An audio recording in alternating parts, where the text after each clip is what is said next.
क्या आपने कभी सोचा है कि जब किसी इंसान की मृत्यु होती है तो उसके बाद उसकी आत्मा के साथ क्या होता है? क्या सच में सब कुछ खत्म हो जाता है या फिर आत्मा किसी दूसरी दुनिया की यात्रा शुरू करती है? सदियों से इंसान इस रहस्य को जानने की कोशिश करता आया है। मृत्यु एक ऐसा सत्य है जिससे कोई भी बच नहीं सकता, लेकिन सबसे बड़ा सवाल यह है कि मृत्यु के बाद क्या होता है। हिंदू धर्म के एक प्राचीन और रहस्यमयी ग्रंथ में इस सवाल का विस्तार से वर्णन किया गया है। उस ग्रंथ का नाम है गरुड़ पुराण। गरुड़ पुराण के अनुसार मृत्यु अंत नहीं है, बल्कि यह एक नई यात्रा की शुरुआत है। एक ऐसी यात्रा जो आत्मा को दूसरे लोकों तक ले जाती है। आज की इस वीडियो में हम जानेंगे गरुड़ पुराण के अनुसार मृत्यु के बाद आत्मा के साथ क्या होता है। लेकिन आगे बढ़ने से पहले अगर आप धर्म, रहस्य और प्राचीन ग्रंथों से जुड़ी ऐसी रोचक जानकारी पसंद करते हैं तो चैनल को सब्सक्राइब जरूर करें, क्योंकि इस चैनल पर हम लाते हैं ऐसे रहस्य जो शायद आपने पहले कभी नहीं सुने होंगे। मृत्यु का क्षण गरुड़ पुराण के अनुसार जब किसी व्यक्ति की मृत्यु का समय आता है तो सबसे पहले उसकी जीवन शक्ति धीरे धीरे कम होने लगती है। शरीर कमजोर होने लगता है, सांस धीमी पड़ने लगती है और व्यक्ति को एक अजीब सी बेचैनी महसूस होने लगती है। कहा जाता है कि मृत्यु से कुछ समय पहले इंसान को अपनी पूरी जिंदगी एक फिल्म की तरह याद आने लगती है। उसके अच्छे कर्म और बुरे कर्म दोनों उसकी आंखों के सामने आने लगते हैं और फिर वह क्षण आता है जब आत्मा शरीर को छोड़ देती है। जैसे ही आत्मा शरीर से अलग होती है उसी पल इंसान की मृत्यु हो जाती है। लेकिन यहां एक रहस्यमयी बात होती है। आत्मा तुरंत यह नहीं समझ पाती कि वह मर चुकी है।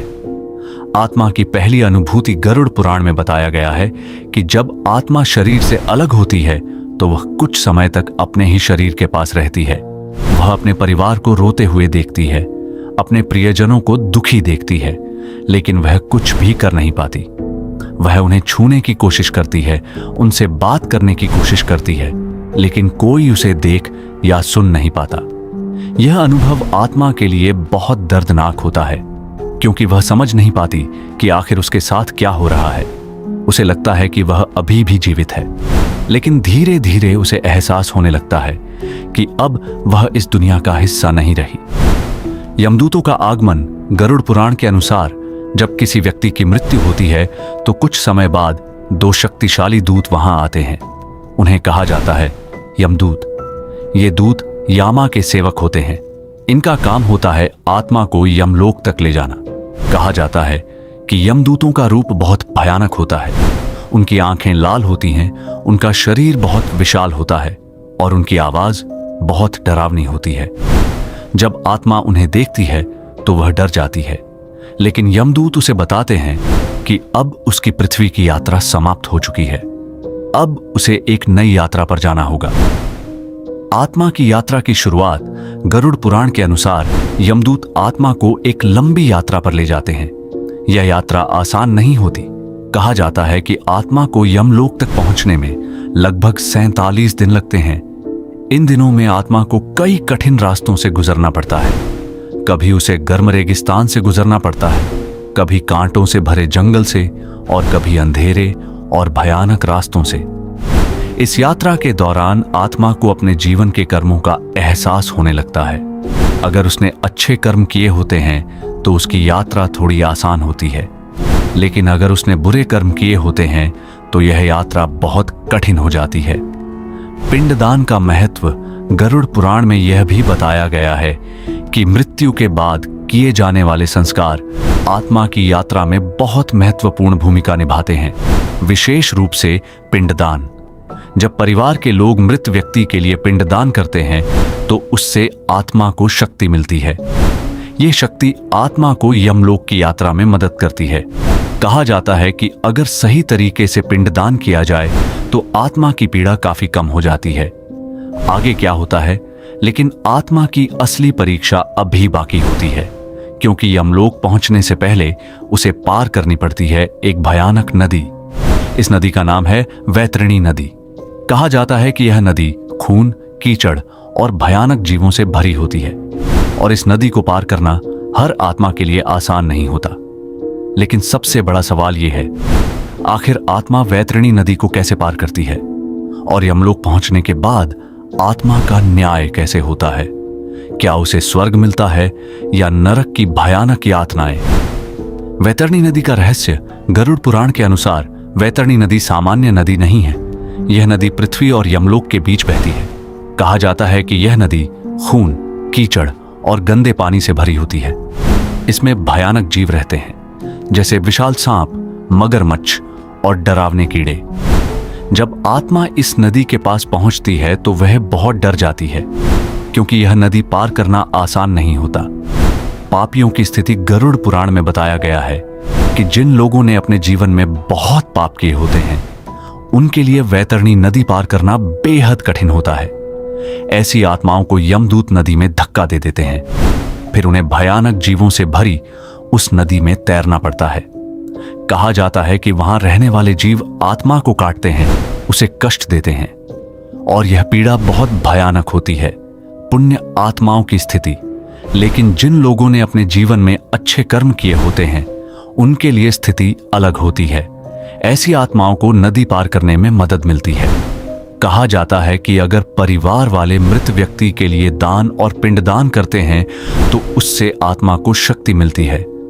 और कई बार आत्मा को वैतरणी नदी पार करने के लिए एक दिव्य गाय मिलती है। यह गाय आत्मा को अपनी पीठ पर बैठाकर नदी पार करा देती है। आत्मा की यात्रा आगे बढ़ती है। वैतरणी नदी पार करने के बाद आत्मा की यात्रा जारी रहती है। यमदूत उसे यमलोक की ओर लेकर जाते हैं। यह रास्ता बहुत लंबा होता है। गरुड़ पुराण के अनुसार इस रास्ते में कई भयानक स्थान आते हैं।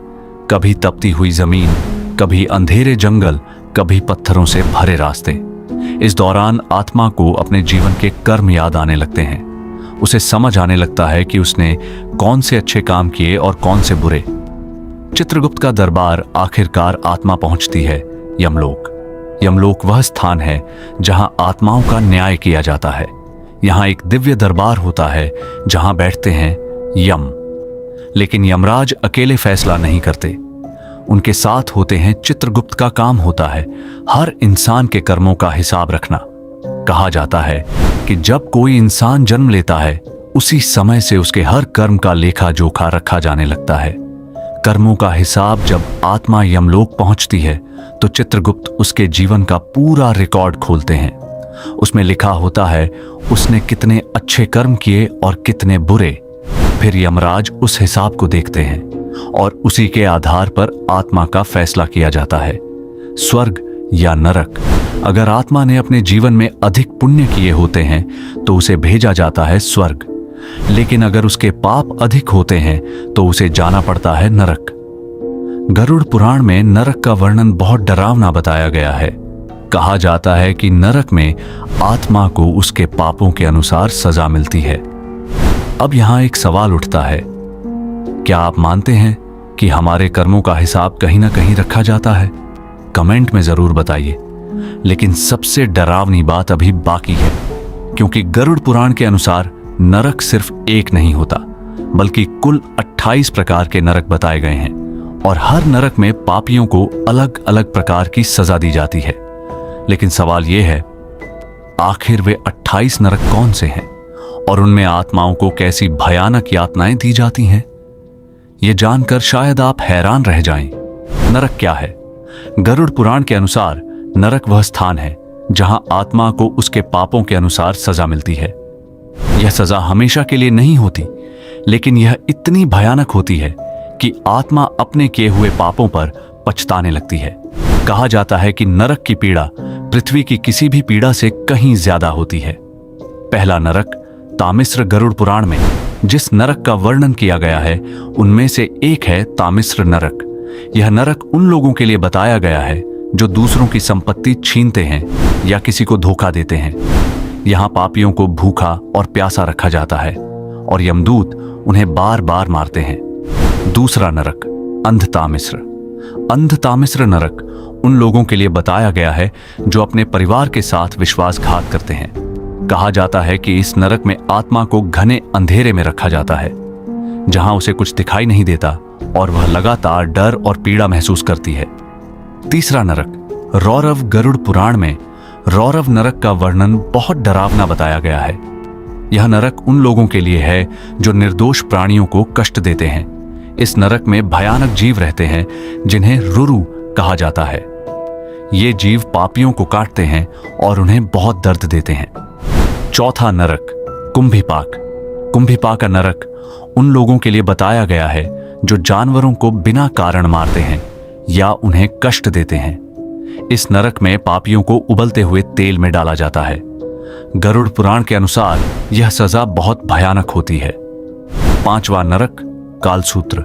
कालसूत्र नरक उन लोगों के लिए बताया गया है जो अपने माता पिता या गुरु का अपमान करते हैं। इस नरक में जमीन और आसमान दोनों आग की तरह गर्म होते हैं।